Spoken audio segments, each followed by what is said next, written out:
Before a producer hits record or before a journalist picks up a pen, someone like you notices something and wants to understand it. Every day, we invite you to keep asking questions like why and who and how. Because NPR begins with questions, not conclusions. And your right to curiosity is a right worth protecting.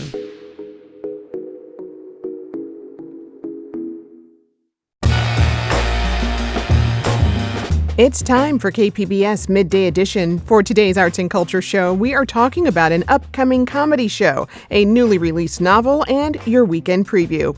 I'm Jade Hindman with conversations that keep you informed, inspired, and make you think.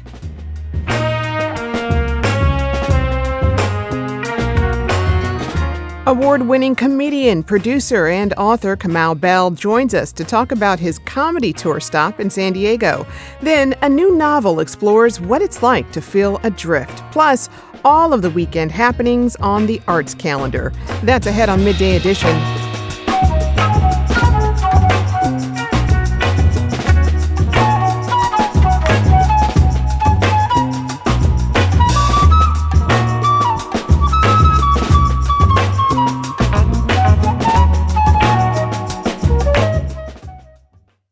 So you might know Kamau Bell for his CNN docuseries United Shades of America.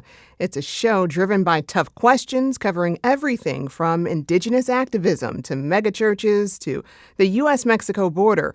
Or maybe you know him from the show We Need to Talk About Cosby, where he interviews survivors, journalists, and comedians. Or his documentary exploring racial identity, 1000% Me, Growing Up Mixed. Oh, and he's also a Peabody Award winner, 4-time Emmy winner, best-selling author, and Celebrity Jeopardy champion. To the point I'm just going to make here is that Kamau keeps himself pretty busy. Kamau, he's returning to the stand-up stage with his new special, Who's With Me? He's also launching a new podcast by the same name.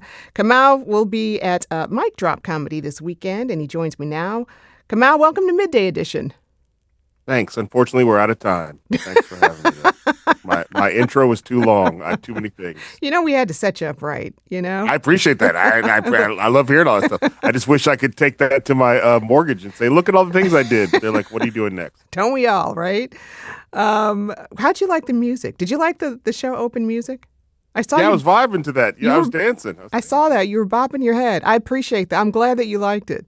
We always try. Not the typical NPR jam. I appreciate that. It's a local band, called the Surefire Soul Ensemble. They do their thing. So, but listen, I'm really honored to have you on the show today. The story goes like this. You thought you were done with stand-up after COVID. That has changed. So what brought you back to the stage? First of all, I never stopped thinking like a stand-up comedian. So even though I didn't do stand-up for about 5 years after our third daughter was born, my brain was still writing routines and jokes and noticing things. And a lot of that stuff I could put out on social media or just say to my friends. But then a couple things happened with my kids where I was like, oh, man, I can only tell this on stage. Where I was like, if I ever came back, this would be something I would tell. And enough of those things happened that I was like, eventually was like, I just want to try some stuff. I just want to see what happens. But then because I was surrounded by people around me, like, you can't just go once. You got to see what's going on here. So I partnered with the Berkeley Rep here in the Bay Area, and they let me do an extended run. We did shows on Saturday afternoons, like 4 o'clock in the afternoon, because for parents, which is mostly my demographic, parents and grandparents. And slowly I built it back up together. And now every now and again, I go out on the road and do it. And this is a great club. I was there last year and happy to be back. Wow. You got 3 daughters. How has becoming... I know. Well, yeah, you're like, you ain't got to tell me. I'm aware. I saw them this morning. How has becoming a girl dad changed your approach to comedy? First of all, I don't think of myself as a girl dad. I had girls before that was a thing. Like, I think that, I'm a dad who's happens to have girls, and that could change. But yeah, so I certainly the moment you have a kid, there's 2 things that happen. You go, oh man, this is the most adorable person I've ever met. I just made a new friend. This is awesome. Oh man, I got to feed this thing and house this thing and figure out what happens next. And then if you're lucky like I am, your kids are their own human beings with their own personalities and are also funny in their own right. And so then they start to become content providers for your act. So I think And let me be clear, I ask permission. I'm not allowed to You tell stories or do things unless they give me permission. Okay, then, long as it's got the stamp of approval there. I mean, okay, so you've got this Substack by the same name as your special, Who's With Me? And I want to talk about something you wrote about recently, and that's the death of the comedy roast. What inspired that? First of all, I have not since I did Cosby have I had so many people be so angry at me as I have with this piece that I wrote. I've inflamed the MAGA hordes and the Rogan sphere with this Ooh. piece. Check out my Instagram mentions. It's a crime scene right now. Uh, so I'm not, as I say in the article, I'm not like a fan of the roast. I think the comedy roast used to take up a very small part of stand-up comedy culture, and I do this whole thing where I learned about the history of the roast through writing the piece. And it was a thing. It was a thing that happened in a private club, the Friars Club in New York, that was invite only, and it was to honor somebody. And it was only for the people who wanted to go.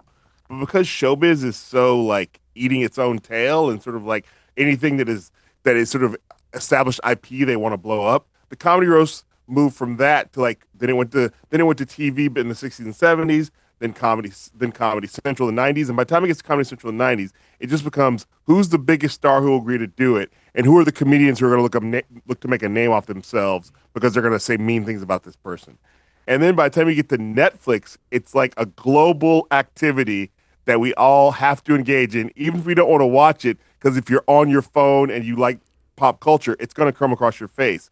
And that means that, like, I was talking to Kristen Kish from Top Chef, and she was like, "Can you explain why that guy said that horrible thing about George Floyd?" Tony Hinchcliffe told a joke, and it's like that's the problem. like Kristen Kish was like, "I don't know who he is. I don't know. I didn't want to watch the roast, but it came up on my phone, and suddenly I'm listening to this guy tell a horrible joke involving the murder of George Floyd." Right. And you write about, the number of jokes relying on, anti-Black racism as the punchline. What does that say about how white supremacy shows up in the comedy scene today? I mean, this is the funny thing because the roasts are so tricky. They are about making fun of people, and so on some level, they're going to use some low-hanging fruit to make fun of you. But the fact is that if it's in a room that is invite only, then only those people have to hear it. But once white supremacy gets a hold of this, white supremacy, which is like, as I said, and I'm so happy you just said it, like it's no big deal. That doesn't happen on the radio all the time. That like it just means it's a part and parcel of this country and American capitalism, which is braided, which is sort of I don't know which came first. I guess no, white supremacy and then American capitalism. Like we can blow up white supremacy through American capitalism, and so it means again that it gets blasted out to the universe, to the whole to the whole universe, and we have a harder time not taking it in because American capitalism is so effective at monetizing the things it wants to monetize that suddenly anti-black racism, which is one of the founding principles of America and one of the founding principle of America's white supremacy, is now something that my 89-year-old mom has to take in. And it's like, she grew up in Indiana in the 30s and 40s. Didn't she do enough for this country? Does she have to hear these jokes on Netflix? And again, she didn't watch it. It just comes through your algorithm, you know? Right, right. It mainstreams it for those who didn't know it was already mainstream, right? You won 3 Emmys, though, for your CNN series, United Shades of America. You deal with all these kinds of topics. In it, you tackle tough conversations that many Americans really have to grapple with every single day. If you were still making that show now, what are some topics you'd want to explore? Well, I'll tell you. So a few months ago, I was talking to a friend of mine who's also my publicist, and it was after Alex. It was after Renee Good was murdered in Minneapolis by ICE agents, and I said to my friend, "Man, if I was doing United Shades, I would want to go to Minneapolis right now." And she talked to some people. We ended up at the McKnight Foundation, which is a family foundation in Minneapolis. And in the interim, as they were talking to them, suddenly Alex Preddy was murdered by ICE officials and by federal officials in Minneapolis. And within about a week, I was in Minneapolis making videos and talking to people in the same way I used to do with United Shades, except now most of the videos were vertical and the crew was about a tenth of the size of the crew of United Shades. And they're called I spent 3 days in Minneapolis and I just uploaded them to all my social channels and on Substack. And to me, that gave me a blueprint of like, oh, that's what I should just be doing.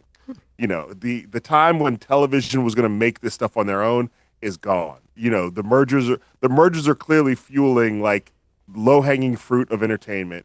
And a friend of mine, Kareem Rama, who does Subway Takes, just had an article, just was in an interview, and he said it's all about the creators just making it themselves now. And so, as much as I would take the deal to do United Shades, if CNN wanted to call me back and fire it up again, I'm smarter and better than I was then and wiser. I also know that that's not likely to happen. And if I want that content out there, I got to do it myself. Yeah. What does that to you say about, independent journalism? I mean, I'm old enough to remember when journalism was three channels basically. Right. Like when it was Yep. the evening news. I'm old enough to remember when people read the newspaper in the morning and then didn't read the newspaper until the next morning, and that was enough. So I think because our culture moves so fast and the pace of moves so fast, and also we have a president who is flooding the zone with nonsense amidst the news. So you get to people like my wife is like, I just can't take any of it in, or my mom is like, I can't take any of it in, and I understand that. I think what it means is that there is more power in the hands of independent journalists to go tell the story. You don't have to wait for permission. I mean, look what's happening at CBS News right now. Hmm. Anderson Cooper just quit after 20 years there. Anderson Cooper wanted to be at 60 Minutes for the rest of his life, I believe. I don't know him, but I think that was one of the cherry jobs in journalism, Right. It was the and North Star. Hmm. it's the North Star. And now they aired an interview on 60 Minutes, which was not even with a 60-minute correspondent, because that's who I think Netanyahu wanted to sit down with. You know what I mean? So the idea being that like mainstream journalism, it's not that it's dead. There are good people working there, but you're not going to get the kind of immediacy of the independent journalist who's like, I'm just going to fly to the city, I'm going to talk to the people, I'm going to edit it myself, and I'm just going to put it up online. And that might get more people will see that than see an episode of the evening news. Indeed. And this is why public media is so important too. I gotta throw that in there. Oh, for sure. I mean, I think that, I mean, when I heard that story, I heard an NPR story the other day There you go. about there being like an $8 million shortfall at NPR. And here's the thing I think is so that we have to, rich people, I'm talking to rich people right now, the really rich people. Like, there's somebody who's hearing my voice right now who could write NPR that $8 million check and not even feel it. Like, they would take it out of their cash account. And I think that if people really want places like NPR to continue and to survive and thrive, these rich people who are used to giving their money to causes, which I'm not saying that's wrong, you need to actually start putting money in the hands of the creators if you want the things that you sort of take for granted to still be around. Indeed. I just did a pledge drive You for really NPR. did. We appreciate that. You also, I want to talk about this new podcast that you have. You're launching next week. I hear you're going to drop 2 episodes on Wednesday. Tell me a bit about that. What do you have in store there? So yeah, we're launching with the podcast 2 episodes. Try to again, that's my way of flooding the zone. I live in Oakland, California, and so a lot of this podcast is about people in Oakland who live here, who I think people don't realize live here, and also me being proud to be an Oakland resident for all these years. All my kids were born out here.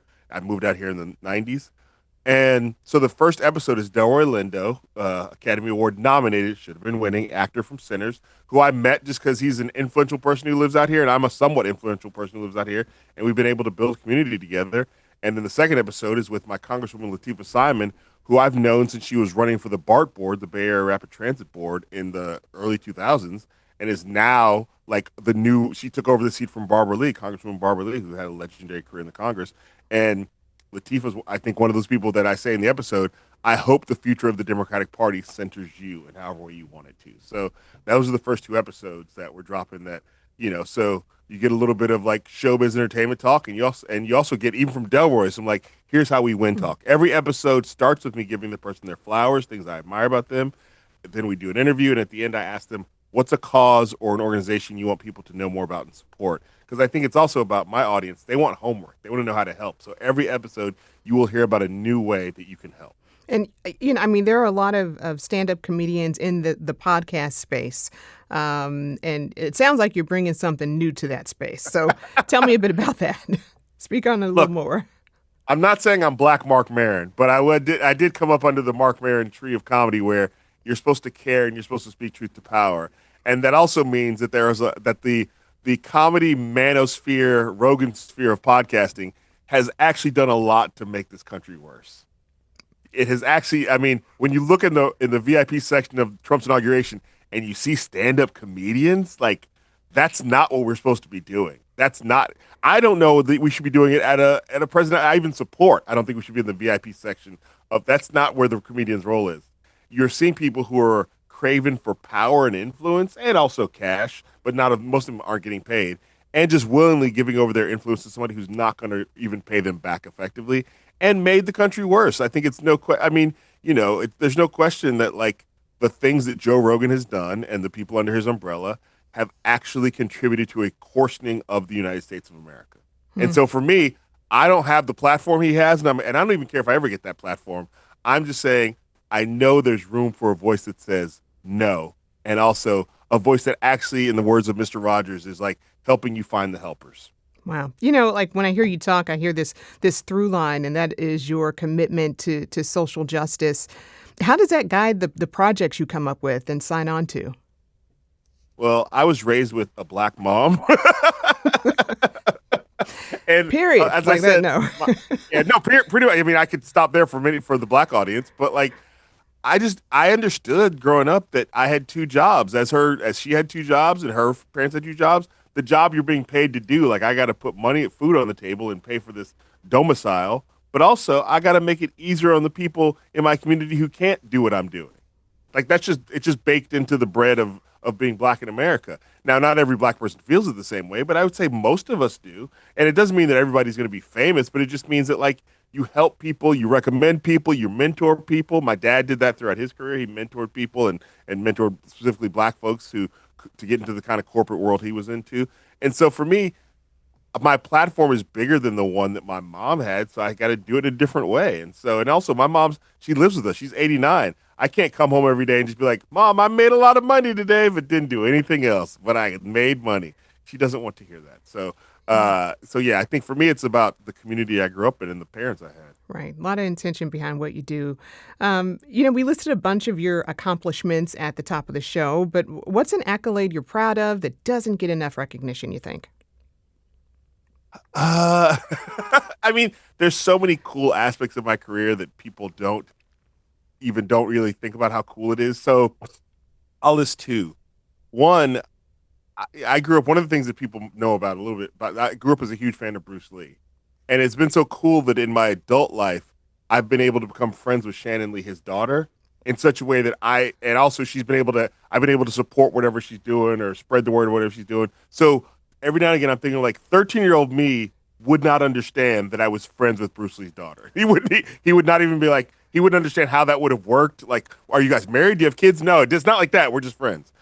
And then I would say very recently, so another thing, when I was 18, one of my favorite bands was a band called Fishbone out of Los Angeles. And I went to all the concerts. I've probably seen them live in concert than I've seen any other band. Well, my level of fame has risen to the place where I went and saw them. And Chris Dowd, one of the original members, like knew who I was. He's like, hey, man, I know you. Was a fan of mine, was a fan of the Cosby Doc. And I've been so vocal about my love of Fishbone that they have made me the official ambassador for the band Fishbone, which to me is like, I didn't know that was a title I was pursuing, but I certainly take it. And they call me the ambassador all the time. And that's probably my proudest accomplishment currently. Oh, my gosh. Well, it's been such a pleasure to meet you and to talk to you. I've been speaking with Kamau Bell, Emmy-winning documentary maker, comedian, activist, and best-selling author. Head to our website, kpbs.org, for more details about his shows this weekend at Mic Drop Comedy. Kamau, thank you so much. Thank you. Coming up, a new novel explores what it's like to feel adrift. Hear from the author when KPBS Midday Edition returns.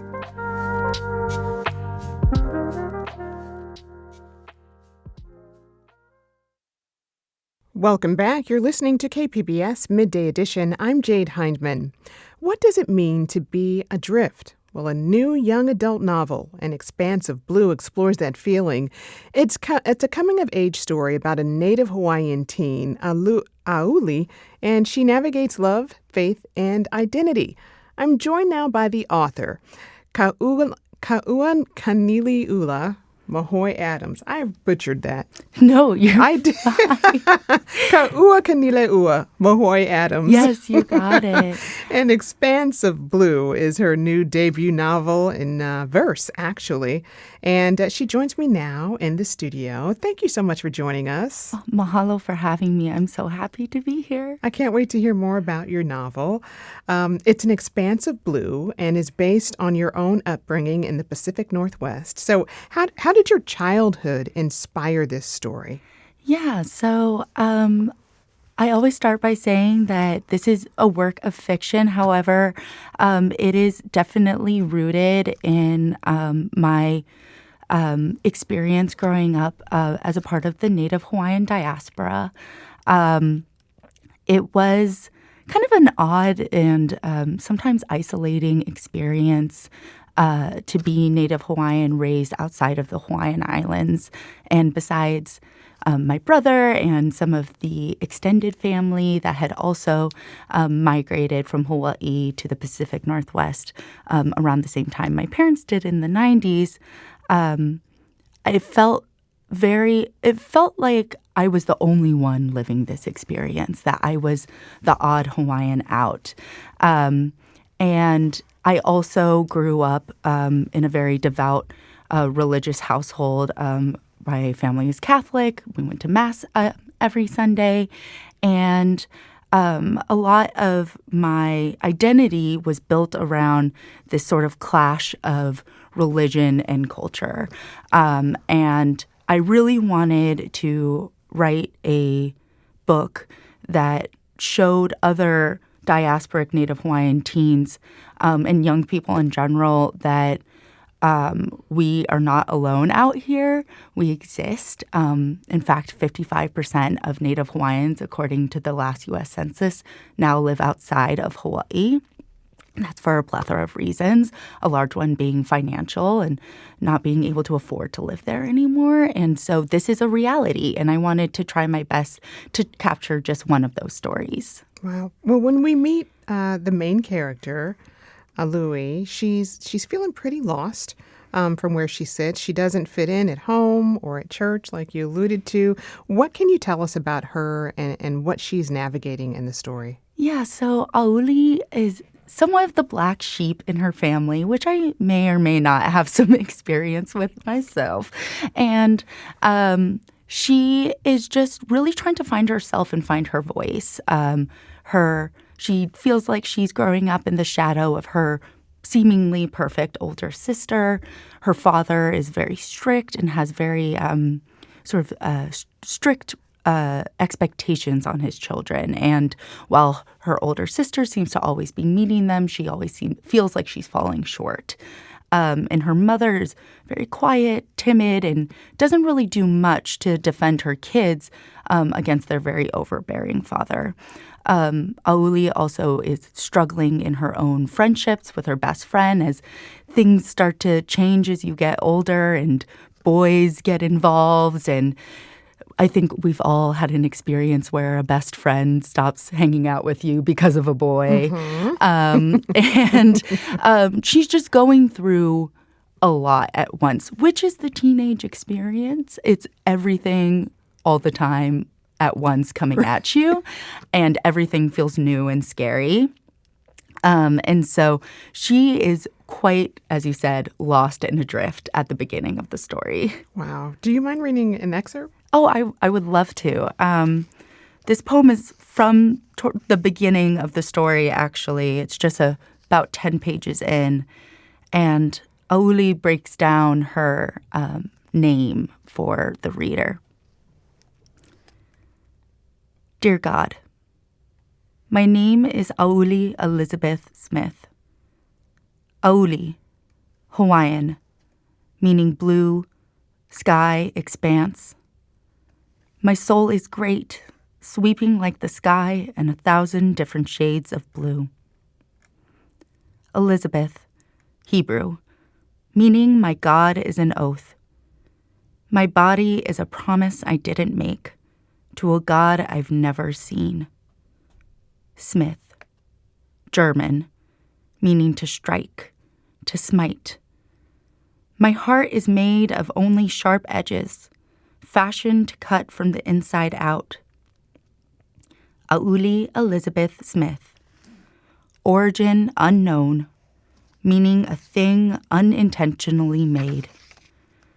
In the name of the Father, Daughter, and the Holy Something, Amen. Thank you so much for that. That was beautiful. Thank you. Yeah. I mean, like you say, her first name means blue sky expanse. I'm just curious, why did you choose that name for her? Yeah, so in Native Hawaiian culture, our names are everything. They really tell a story about who you are. And I chose that name because Aouli's family's amakua, which is like an ancestral guardian, is a lala, which is the Hawaiian crow. And I wanted her to have a name that captured that sort of expansive feeling of flying in the sky, and to also be sort of an anchor for her, I think, destiny that she comes to in the book, which is finding her own wings to expand and fly on her own journey.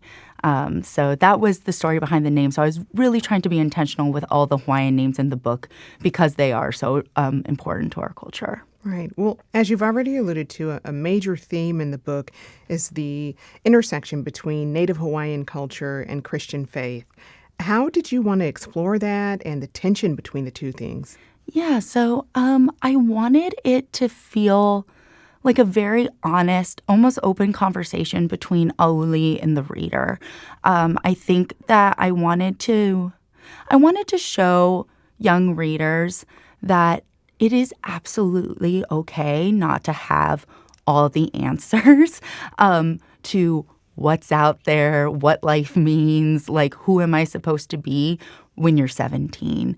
I mean, I'm not 17 anymore, but I still don't have all the answers. And so I think I wanted to show that it is completely natural and okay to feel like a push and pull tension between the different parts of yourself, especially when they feel so in contradiction to each other. And Aouli really never settles one way or the other. Does she feel more connected to being Hawaiian? Does she feel more connected to being Catholic? Though she does start to feel more pulled towards her culture towards the end, the answers still aren't all there for her by the end. And that was incredibly intentional on my part because I want to let the reader make the decision for themselves. I mean, and Aouli she's mixed, which Yes. which reflects your own background. How did you want to explore themes of cultural identity there and belonging? Yeah, so one specific thing that comes up in the book is Aouli is questioned by someone in her church youth group about being Hawaiian, and they basically imply that that she doesn't look Hawaiian to them, and this is something that I very much so have dealt with my whole life as a fair-skinned Kanaka Maoli, and I wanted to show that Native people we exist even mixed, even in lighter skin tones, darker skin tones, light eyes, dark eyes. And we come in all different shapes, sizes, and colors. And that does not take away from your indigeneity. And so it was really important to me to have a scene in there when she's questioned. But the thing that I had her do that I was not brave enough to do it myself as a kid was she really stands up to them. And at least she tries to in her best way. And she feels almost indignant that someone would ever question her identity. And that's just a sort of confidence I wish I had and wanted to show young readers that they can have as well. So. Yeah. And how much of that, really does sit in knowing that you're not alone? Yeah, I think that it's all about not feeling alone, because I think what is so powerful about, for me, what's so powerful about being Native Hawaiian is the community aspect of it and feeling seen and known by other Native Hawaiians around me. And Aouli in the book meets another Native Hawaiian boy who she starts to have feelings for as the book goes on, and he really sees her. And he looks very different than her. He looks more what people would expect a Native Hawaiian person to look like. He's darker skin, he has dark eyes, dark hair, but he sees her fully and completely and not once ever questions her identity. And I think that becomes a real confidence booster for her. Yeah. One thing you do in the novel is play a lot with form and structure. Do you feel like poetry gives you more space to experiment and be creative in that way? Absolutely. I think that why I'm so drawn to writing in verse, especially for a novel like this that deals with really like tough and sometimes even traumatic topics, is that poetry allows you to utilize space, repetition, sound to more gently usher the reader into the story. And I'm able to capture sort of the enormous big waves of feelings that Aouli is going through in a way that you might not normally see in a prose novel. I use a lot of concrete poetry. There's one where Aouli feels incredibly sad, and it's raining outside. And I wrote the poem in the form of a raindrop in an effort to sort of capture the big feeling of that she's experiencing. And so it kind of gives an added layer that also, in turn, makes the book more accessible, especially for reluctant readers. That's so important. And this is really one of those stories that can make a lot of young teens feel seen and encourage them to seek out community. How have you found community with other Native Hawaiians in San Diego? Yeah, so my husband and I moved here a couple years ago, and when we did, I knew I really wanted to connect with other Hawaiians in the area. And I found just the most wonderful community through my hula halau, which is a hula school, and it's Kuhai Halau Oinli Mapalo Lapa Kahiko up in North County, and I was able to connect and have been able to connect with other Native Hawaiians living in the diaspora, and while also dancing and reconnecting to my culture that way through art, through dance, through singing, through chant.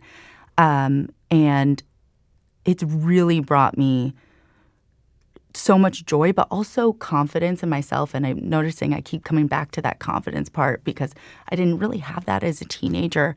And so it's been a really beautiful sort of parallel paths happening of this book coming out while I also feel very confident in my own community and very seen by the other Hawaiians and Pacific Islanders around me. That's a great thing. How are you continuing to advocate for Native Hawaiian visibility? So I actually work with a nonprofit up in North County called Umeke, and that has been a big part of my work, where we do a lot of Hawaiian cultural education, or provide a lot of Hawaiian cultural education workshops at free or accessible pricing. And so that, coupled with also dedicating myself to really highlighting stories of Hawaiians growing up in the diaspora, because I love writing for teens and I don't really see myself straying too far from that. And so I really try to make sure, like, whatever work I'm doing, it is in the spirit of gently reminding people that Native Hawaiians are still here. We exist. We live not just in Hawaii. We live all over. For our own different reasons, our own paths have taken us this way and that. And it has been extremely filling and fulfilling to be able to find so many different ways in which I can really go towards that own personal mission of mine of uplifting Native Hawaiian culture and Native Hawaiian voices. That's wonderful. I've been speaking with Ka'uakanil'eua Mahoi Adams, author of the young adult novel An Expanse of Blue. She'll be celebrating the book launch at Barnes & Noble Mira Mesa on May 23rd. An Expanse of Blue is out now. Ka'ua, thank you so much. Thank you so much for having me. Mahalo.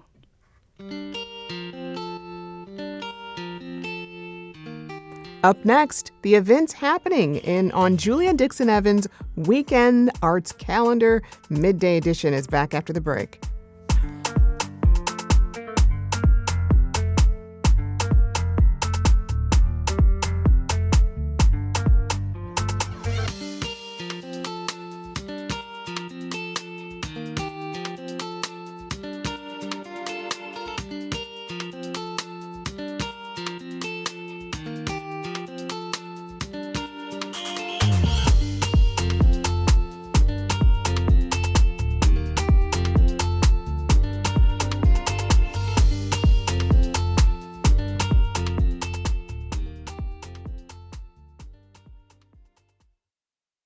Welcome back. You're listening to KPBS Midday Edition. I'm Jade Hindman.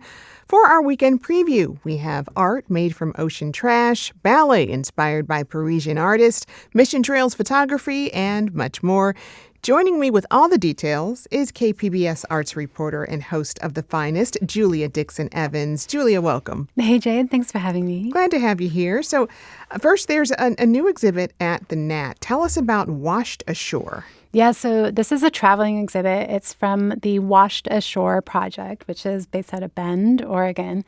And what they do is transform plastic trash that's collected from oceans and beaches, and then they build them into sculptures that are inspired by the sea and the sea life. And this is opening at the San Diego Natural History Museum tomorrow. They have 25 of these like huge immersive marine creature sculptures. Like there's a whale's rib cage that you can actually walk through. There's these like colorful suspended jellyfish hanging. It's really cool. It's all made out of trash. So think like plastic bottles and their lids, sand toys. Apparently there's flip-flops in there, whatever you can find on the beach. And I think this is really great for kids, especially in the context of the Natural History Museum. Like this is art that's totally accessible, that can identify not just animals, but like the objects that it's made of, and also make them think about like ocean trash, the environment, and how you can make something beautiful out of it, but also, try to change the world. Right. Keep the environment clean. Right. So the opening is just in time for the first Nat at Night of the year. The museum's open late on Friday nights throughout the summer. It's half-price admission to the museum after 5. Parking is free after 6. And for the event, the exhibition area will be kind of turned into a little bar as well. They're calling it a dive bar. Get it? I love it. And the exhibit's going to be up starting Saturday starting this weekend through the end of February 2027. All right. Well, let's stay with nature because I like this. I like this path. We got a theme today. Yes. So there's something special happening at Mission Trails. Yeah. So this is one of my favorite annual art shows. It's the public photo contest at Mission Trails Regional Park. And I was a judge this year once again to help score for some of the top prizes. And it's so fun to look through the submissions. They're so good this year. I mean, they always are. And the way it works is anyone, an amateur or a professional, all ages, can submit any photo taken in the park. There's a bunch of categories like landscapes, people, plants, animals. There's a kids category, a teens category. I mean, not just any photo. They have to follow the rules of the park. So you can't go off trail. You can't have a off-leash dog, for example. But the finalists, and there's over 100 of them, I think 120, they're displayed at the visitor center in an art exhibit starting tonight. You can check them out. You can vote for your own favorite. There's an award for the People's Choice Award. And it's just a great way to celebrate Mission Trails, I think. One of our gems. Yes. There's a reception tonight from 6 to 8, but it's also on view whenever the visitor center is open, which is 9 to 5 daily. You can go see the exhibit, go for a little hike. There's so much right around the visitor center. And while you're there, you can take photos for next year's contest. I like it. All right. More art inspired by our local nature scene, environment. Mm-hmm. Right. Keep it going. All right. So there's a kumeyaay storytelling and performance project hosted by New Village Arts, right? Yeah. So it's a traveling Indigenous art and nature project. It's partially funded by Parks California's Art in California Parks program, working with Indigenous poets in the Queer Soul Collective. It's called A Walk with Yamai. They've taken this across a few local nature spots in the North County. This Sunday, they're bringing it to the Agua Hedionda Lagoon. It's a lot of marshlands and intertidal mud flats.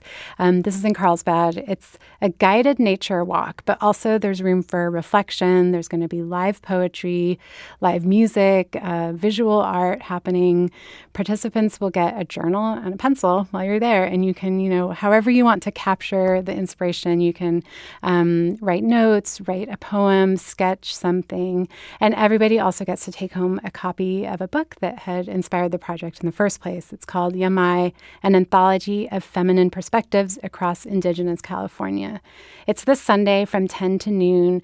It's a free event, but you do need to register. And if you can't make it this week, New Village Arts Theater is also hosting one more nature session, June 20th. All right. Sounds like a great performance and art there. Moving a little further away from our oceans and trails, next we're off to Paris with the San Diego Ballet. Yeah, so their event this weekend is called Impressionism, I Love Paris. The performances are at San Diego Museum of Art in their Copley Auditorium. One of the pieces is inspired by the work of the painter Toulouse-Lautrec, famous for those like nightlife, cafe, poster scenes. There's a special exhibition of his work that's up at the museum right now. And San Diego Ballet artistic director Javier Velasquez got the idea for the piece as he was like listening to music and imagining taking the stroll through the different neighborhoods of Paris. And they're also playing another piece inspired by Impressionism, the set to the music of Debussy. And the third piece is by San Diego Dance Theater co-founder Jean Isaacs, her Water Lilies piece. It's also inspired by Impressionist art. The Sunday matinee is already sold out, but there's still tickets for Friday and Saturday night. All right. Well, let's talk about music now. What is the San Diego Symphony performing this weekend? Possibly the most recognizable piece of classical music ever.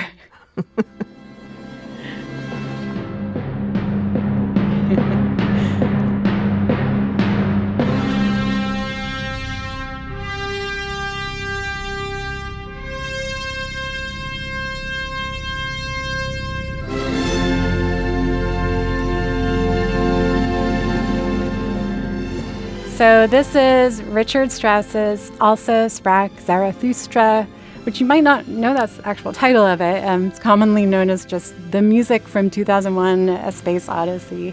It's such like this beautiful and complex piece of music overall. Like that famous part is just the prelude. So you can hear the entire piece with the symphony. They're also playing a piece by Bela Bartok, his fairy tale-inspired Bluebeard's Castle. They have choral soloists for that too.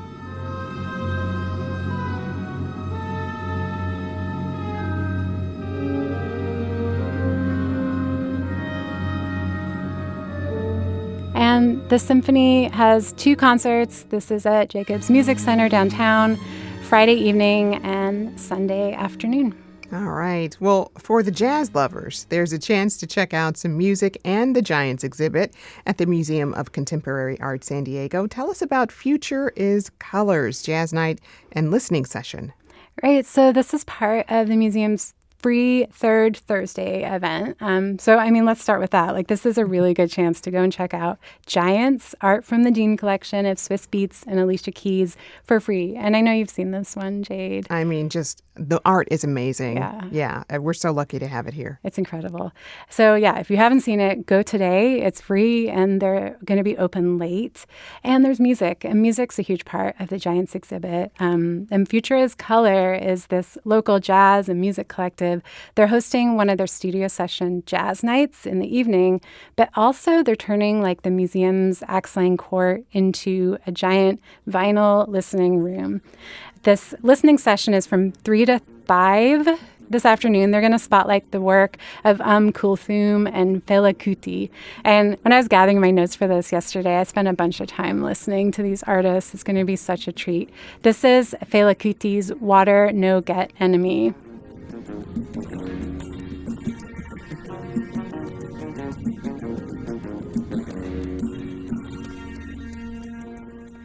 And then at 5:30, they'll kick off the Jazz Night studio session concert. It'll go until 9. They have performances from Riva, We Are Here Now, and more.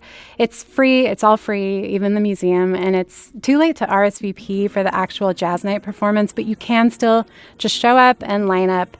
The museum galleries will be open till 7, but yeah, the Jazz Night will go on in the Sculpture Garden for a little bit longer. I like it. That's my kind of carrying on. You know, you might just see me out there. All right. You can find details on these and more arts events on our website, kpbs.org. I've been speaking with KPBS arts reporter and host of the Finest podcast, Julia Dixon Evans. Julia, thanks so much. Thank you, Jade. This is fun.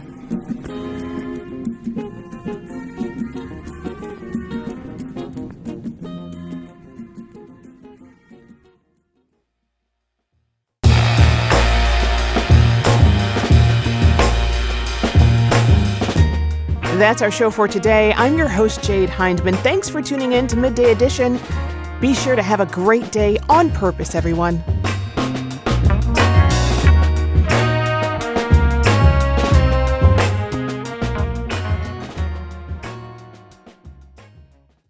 Most stories do not start with a journalist. They start with people, noticing when a river runs dry, asking why a school is changing, discovering something new next door.